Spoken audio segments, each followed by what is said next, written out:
We gonna talk about that in a minute. And then when I get ready to put it all together, it's ready.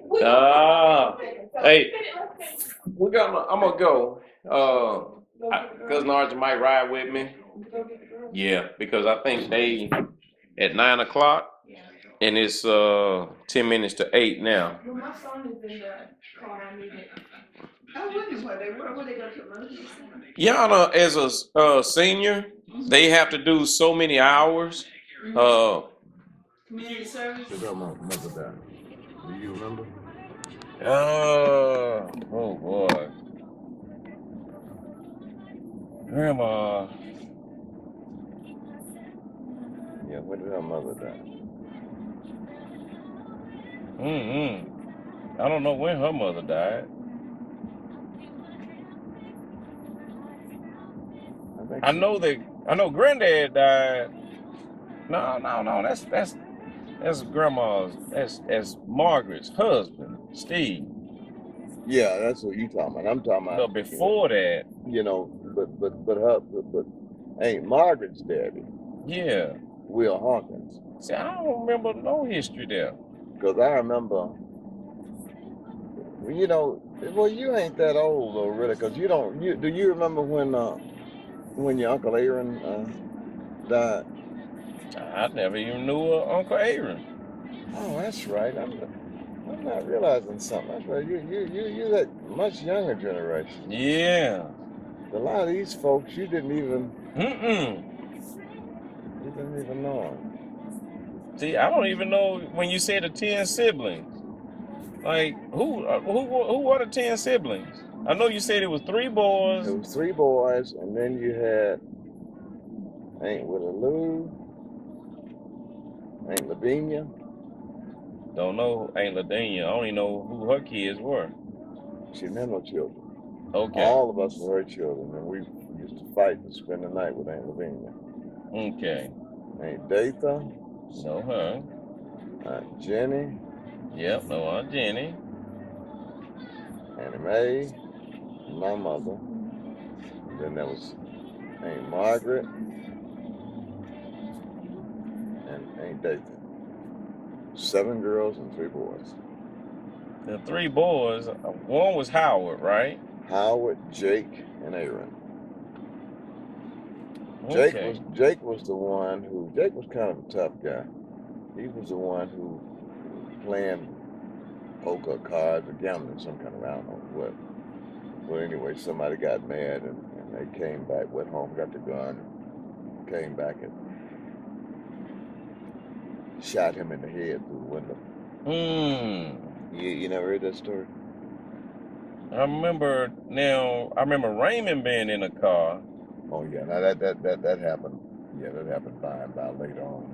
This here Uncle Jake, I was a little boy when Uncle Jake got killed. Yeah, I didn't hear about Uncle Jake. Yeah, you weren't born then, but I just wondering if you ever heard the stories. I remember when you were talking about, who was it that Pops was saying would go get cleaned up with his little suit and come back to the cafe? I think that was Howard. Howard? Yeah, Howard.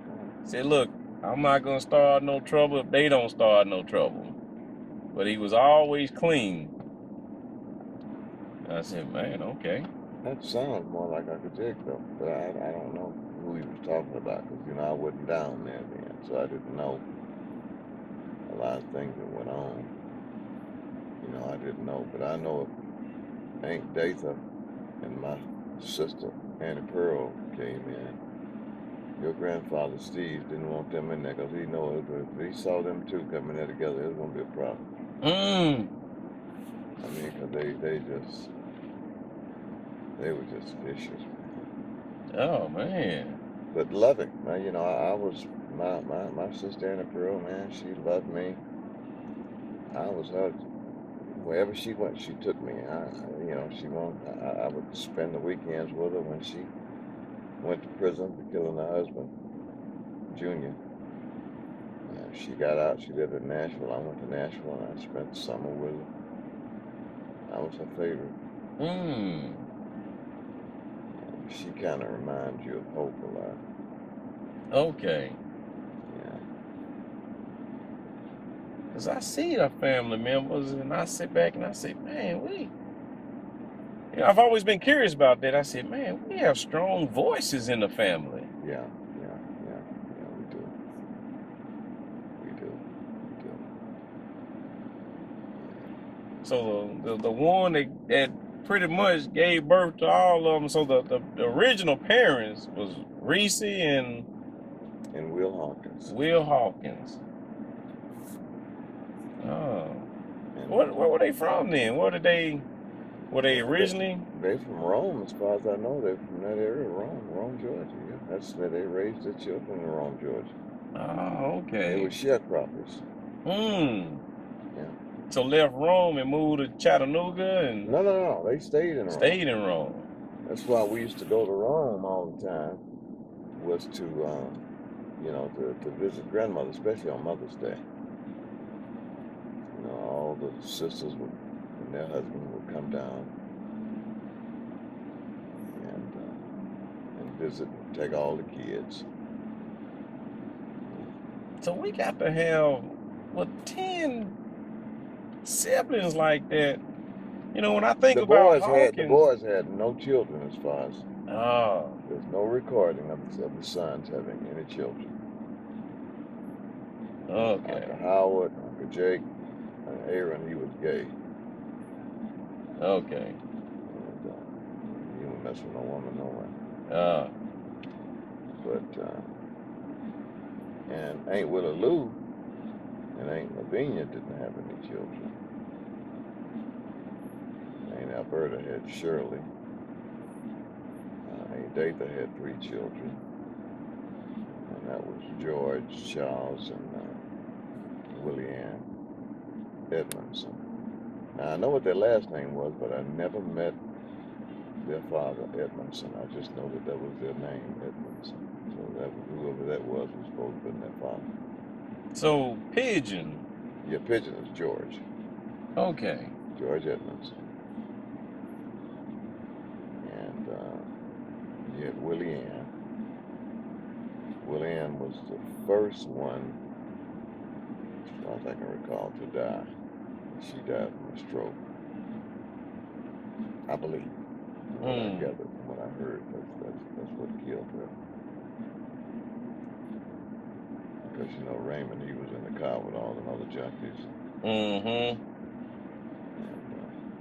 got shot in the head. Now, it seemed like Regina's husband was in there with her. It was his buddies. Bird? Yeah, Bird. It seemed like he was in the car. I don't know. He may not have been. He may have been and may not have been. I don't remember. Nobody got charged for anything. Oh, man. Nobody got charged for anything. Then he was in the car with her. Pokey was in the car. I don't know who all was in there. So they just didn't really care about doing investigations back then. It was. No, he was black. Yeah, black on black crime, and that's. Yeah. It didn't really mean that much. Especially, in the Chattanooga area back then. I mean, it was just.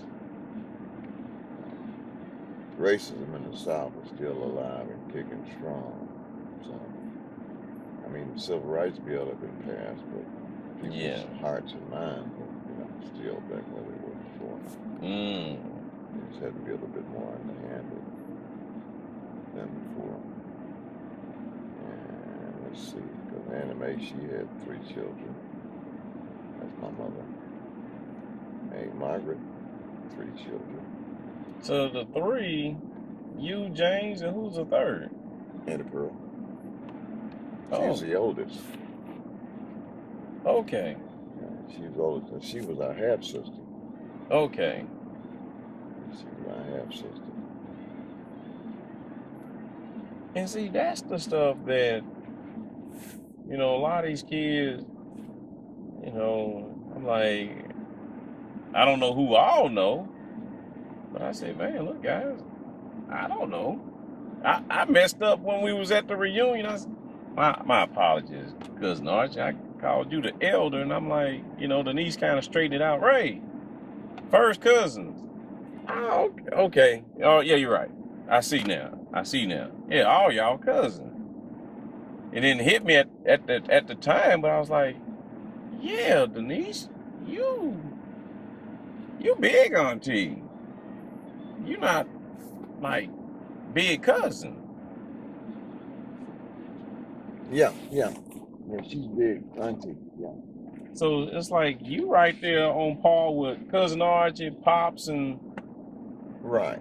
you know, I didn't think of her as being one of the sisters. Right. It's, Now, in the Hawkins family, I am the oldest male.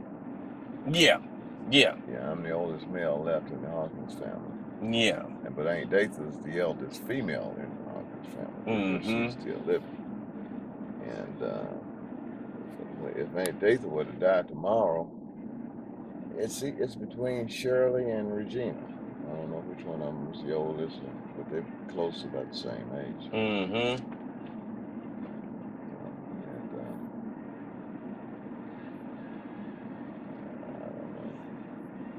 We had some horrible things happen, accidents and stuff like that, like with Raymond and Regina got hurt real bad when Jeffrey.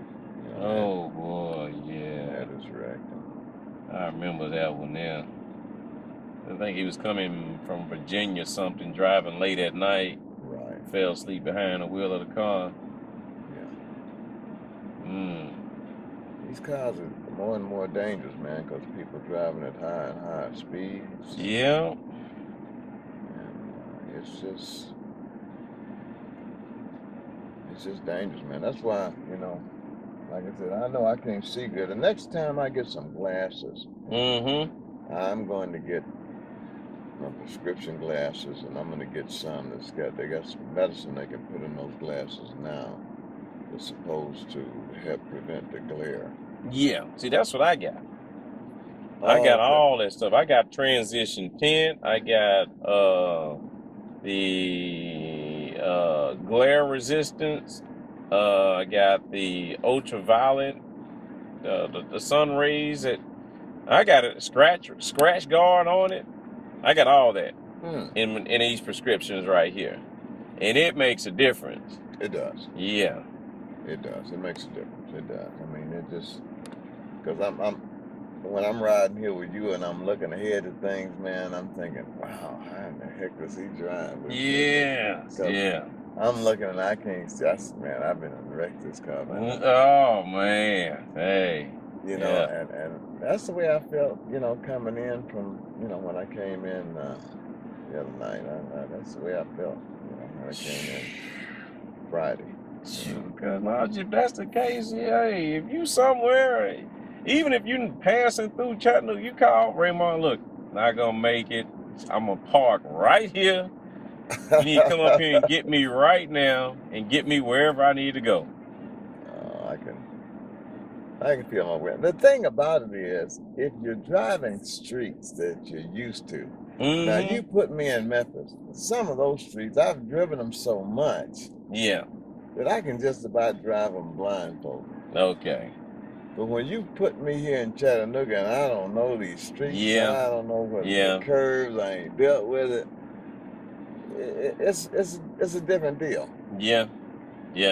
That's true. It's just a different deal, man. That's how it was when we were up at the up in the mountain. Right. I don't know what time we did something and got to driving, and you don't know where that curve. They try to put signs up to kind of prepare you, but they're not telling you, oh, this is just a curve. Okay, what kind of curve is this here that it's making? Right. What angle right here is? Right. So you got, but if you're driving road streets that you're used to driving all the time, it's a difference. It's a difference. I mean, you can. I don't know what it is. You can be drunk, dead drunk, and don't even know how you drove home. But you're driving streets that you familiar with, and that you drove over and over and over again. The next thing you know, you're at home. And you don't even know how you got there. So, I done had those nights, and Jen, we'll go out, and then Jen, how did we get here? You don't remember? You drove. Yeah, but I don't remember even coming through the door. If I let you in, I don't remember anything. And that's it, man. We need to watch that. Need to watch that, Jen. Yeah, you do, man. You really do. I never forget when I lived in San Diego. I think I may have told you about this before. I had a car that paid $100 for it. The linkage was bad in the car, and so it got to the point where you couldn't put it in reverse. You had one thing, and that was drive. It was an automatic, and back then they had automatic transmissions. You could roll down the hill and start them too, because it wouldn't start half the time. But anyway, I would come up that hill, and my driveway, if you missed the driveway, you went down into a canyon, like, I mean, you go over the cliff. And I would come in there, man, drinking a skunk. And when I went up there, what I had to do was just turn the car off and just let it coast back. It's a steep hill. And coast into the driveway. And how I went all those times and didn't go over that cliff, I'll never know. Boy. And then when I got ready to go somewhere, I would push it out to the edge of the driveway, and it would roll down the cliff. It was an automatic, but then those hydromatic transmissions, you know, they would start like a standard shift. And I let it roll down there, and it would I'd be good to go. Yeah. Oh, man. That's back in the day, man. Yeah. You know, it is keeping vehicles that, you know, you found a way to make it work. I had a Jeep Grand Cherokee, a Gator Pops. I remember having that thing up there in Cookeville. Didn't have rear gears on it. And whenever I would drive to school, I used to have to make circles till I found a parking spot that I could go through it and come out the other end in my car facing, so that way when I need to pull off, I can just put in drive and go. Right. But could never put in reverse. And Pops, if you want it, you can have it, man. If you want to get it fixed, I don't need it. Yeah, I get it fixed, so he got it fixed. But you know, I can't fathom I don't understand some kids, they get cars and they'll get them after having them for 3 years, ready to get rid of and get a new one. You know what happened with that car? It was a Pontiac Super Chief, 1956 model. I never forget it. The steering mechanism broke, so you couldn't steer it. What they call it, some kind of ball joint, I think, on the front end. And it just broke. And I left it sitting there in the street. And this young kid came by, he saw it, somebody told him whose car it was, and he wanted to buy it. This was out in California. He gave me $25. I said, you can have it for $25. I mean, I've been driving around for a year to pay $100 for it. I ain't never spent a dime on it. And I never forget it. One day, I went up to Jack in the Box. I'm gonna get me a hamburger and some fries back in those days. And I knew the car had a little bunny, Playboy bunny rabbit on the side up front. And it looked familiar in color anyway. I said, it looked like my car. When I got up close to it and I could see that Playboy bunny, I said, that's it. That young kid had fixed that car. It was running smooth. I looked at it and I said, Dad, God. It was looking good, man. Had some good wheels on it and everything. Yeah. I said, look at that. Car had a lot more life in it. he had to put some money in it, though. He had to put some money in it. I wasn't putting no money in it. Okay. And then I bought some. After that, I'd buy a Chevrolet Corvette for a couple $100. I drive them for about 6 months. They blow up. Take them to the junkyard, you know, let the junkyard folks have them call them. They come pick it, tow it, and pay me whatever, $50 or something like that.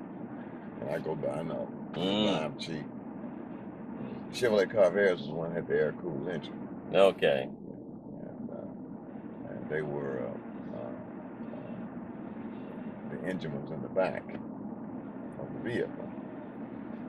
And I'll never forget when you're coming down a hill, you know, you could lose your steering because the front would bounce up because the engine was in the back.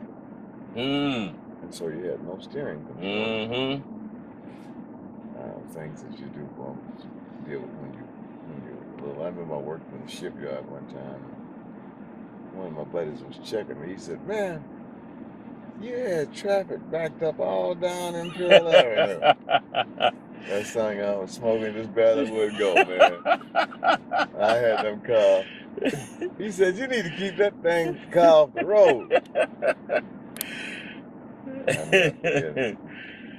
Oh. Yeah, things to deal with when you're younger. Now they're making cars, you know, a lost art, parallel parking. You know, you couldn't get your license unless you knew how to parallel park. Now they don't even do that now. You know, they want to build a car that'll do that. I said, really? Yeah. Man. They let people get away with murder getting licensed nowadays. Yeah. A lot of things you have to do. Now, California has always been the toughest people to deal with, though, as far as, you know, you get a ticket there. If you turn to the right and you don't have your turn signal on when you turn, you got a ticket. And if you turn to the right into a 4-lane street, you got to be when you finish your turn, you got to be in the far right lane. If you wind up in that close to the middle lane, you got a ticket. You know, so they gave you tickets. They were real strict on things. And the reason why they did that, I found out later on, is when they pulled you over and stopped you, they'd run a make on you. You know, because a lot of fugitives used to go to California. Yeah. And so that's where they would catch them. Opportunity to catch, and yeah. That's where they would catch them. You know, pull them over, and they either be in a stolen car or something like that. You know.